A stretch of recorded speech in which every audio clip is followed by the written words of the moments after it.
শুভ সকাল বন্ধুরা, তোমরা সবাই কেমন আছো? আশা করছি যে যেখানে আছো সবাই খুব ভালো আছো, আর আমিও ভালো আছি। তো আমি প্রত্যেক দিন গেটের সামনে এইভাবে বসে থাকি ঘুম থেকে উঠে। তোমাদের সঙ্গে সেটা শেয়ার করা হয় না, আজকে ভাবলাম যে সেটা শেয়ার করি।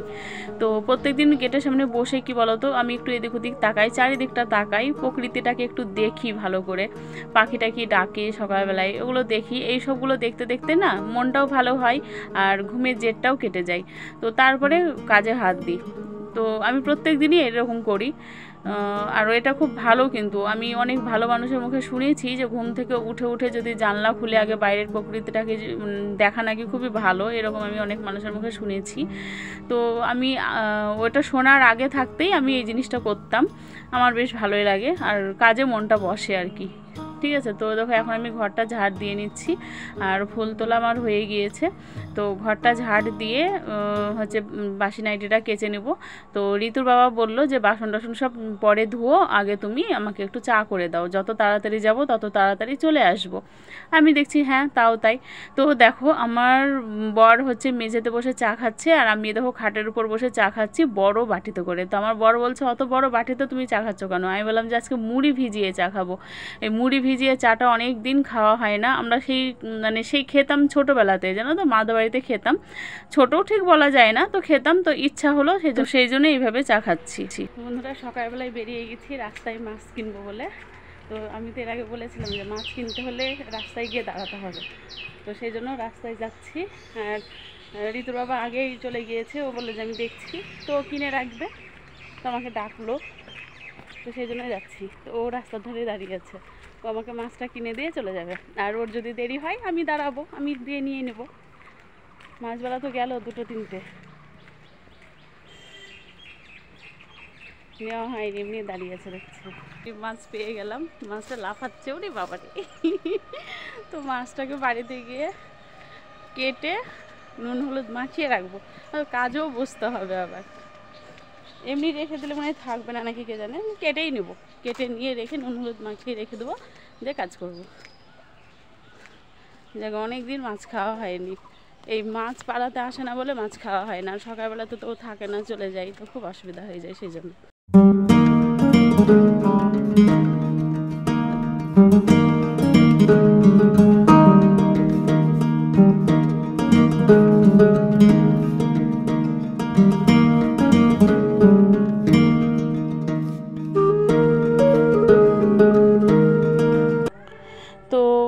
মাছটা লবণ হলুদ দিয়ে মাখিয়ে রেখে দিলাম, তোমরা দেখতেই পেলে। তো তারপরে দেখো আমি শাখার কাজ করতে বসে গেলাম।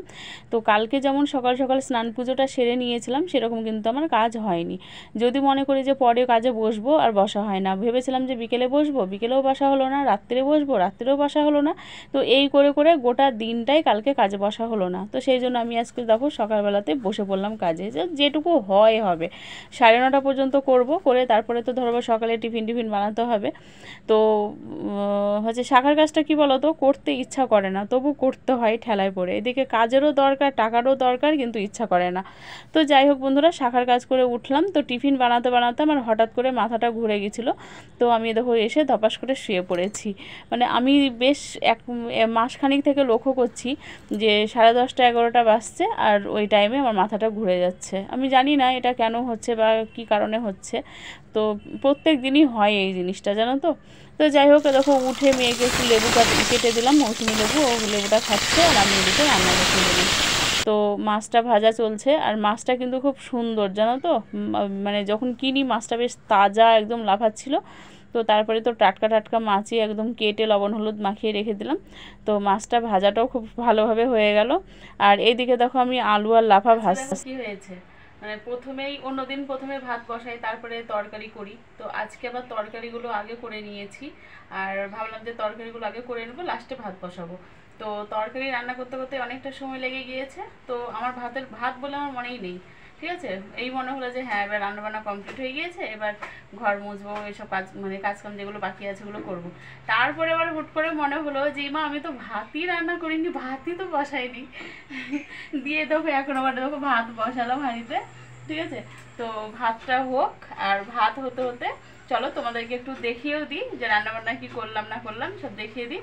তারপরে ধরো কাজকামগুলো করতে হবে, অনেক কাজ পড়ে আছে। দেখো এখানে হচ্ছে আমের চাটনি, আর হচ্ছে দেখো এখানে হচ্ছে আলু দিয়ে লাফা দিয়ে ভাজা, আর এই হচ্ছে দেখো মাছের ঝোল। তো আজকে হচ্ছে এই রান্না, বেশি কিছু রান্না করিনি। তো ঋতুর বাবাকে ফোন করে বললাম কখন আসবে, তো ও বললো যে ওর একটু আসতে দেরি হবে, 3টে বেজে যাবে। তো আমাদেরকে খেয়ে নিতে বললো, তো সেই জন্য আমরা মা মেয়েতে দুজন মিলে খেয়ে নিচ্ছি। তো আমার আর মেয়ের ভাত বেড়ে নিলাম, এখন আমরা খাবো, খেয়েটে আবার কাজ করব। বাংলাদেশে প্রাচীনকাল থেকে শ্রীকৃষ্ণের কীর্তিগান বোঝানোর জন্যই কীর্তন শব্দটি ব্যবহৃত হয়ে আসছে। কীর্তন দু রকম, নাম কীর্তন। গরম হয়ে গিয়েছে জলটা, বেশি করে নিয়ে নিয়েছিস, যখন গরম হয়ে গেছে। কীর্তন দু রকম, নাম কীর্তন ও লীলা কীর্তন। বিভিন্ন সময়ের উপযোগী করে বিভিন্ন বিভিন্ন সুরে নাম কীর্তন চতুষ্প্রহর, অষ্টপ্রহর, কখনো বা।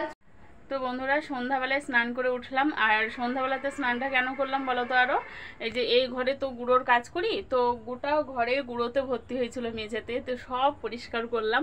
তো আর মানে গুঁড়ো জিনিসটা এমনই জিনিস, পাউডারের মতো ধরো জিনিসটা। এবার জিনিসটা যখন আমি নাড়াচাড়া করছি, এবার উড়ে উড়ে গোটা গায়েটাই বসছে, ঠিক আছে? তো কিচকিচ করবে, তো সেই জন্য ধরো মানে স্নানটা করে নিলাম। একদম ঘরটা সব ভালো করে মুছে পরিষ্কার করে স্নান করে নিলাম। তো স্নান করে একেবারে সন্ধ্যা জেলে নিলাম। সন্ধ্যা জেলে তারপরে দেখো একটু বসলাম, নিচে মেয়ে পড়ছে, তো সেই জন্য আমি ওপরেই চলে আসলাম। তো এখানে একটু বসলাম, আর ফ্যানটা আমি চালাবো, তোমাদের সঙ্গে কথা বলছি বলে আমি ফ্যানটা চালালাম না, কারণ খুবই আওয়াজ। এই যে টেবিল ফ্যানটা চালাবো, আমি একেবারে মানে ফ্যানের সামনেখানেই বসে আছি, ঠিক আছে? তো তোমাদের সাথে কথা বলে নিয়ে তারপরে ফ্যানটা চালাবো। আর এখন একটু বসলাম, তো চা করব, চা খাবো, তারপর পরে আবার রুটি ভাজতে হবে। তো চলো একটু ফ্যানের হাওয়াটা খেয়ে নিই, তারপরে পরে আবার আসছি। চা নিয়ে চলে আসলাম, এখন চা খাবো। রুটি ভাজা কমপ্লিট হলো, বাঁচলাম। তো দেখো আমার বড় মাথায় চলে এসছে, যে বিস্কুট নিয়ে এসছে, আর হচ্ছে পেস্ট, আর প্রত্যেক দিন যেটা নিয়ে আসে, মানে কিছু না কিছু নিয়ে আসে খাওয়ার জন্য। তো আজকে কি নিয়ে এসছে তারাও কাগজে জড়ানো আছে, এই যে প্রত্যেক দিনই কিছু না কিছু নিয়ে আসে আমাদের মা বেটির জন্য, মা মেয়ের জন্য। তো এখন এটা খাবো। তো বন্ধুরা বলছি ভিডিওটা আজকের মতো এখানেই শেষ করলাম। ভিডিওটা যদি ভালো লাগে তাহলে লাইক কমেন্ট শেয়ার করো, আর অবশ্যই আমার চ্যানেলটাকে সাবস্ক্রাইব করে দিয়ে আমার পাশে থেকো। আবার দেখা হবে নেক্সট একটা ভিডিওতে। টাটা।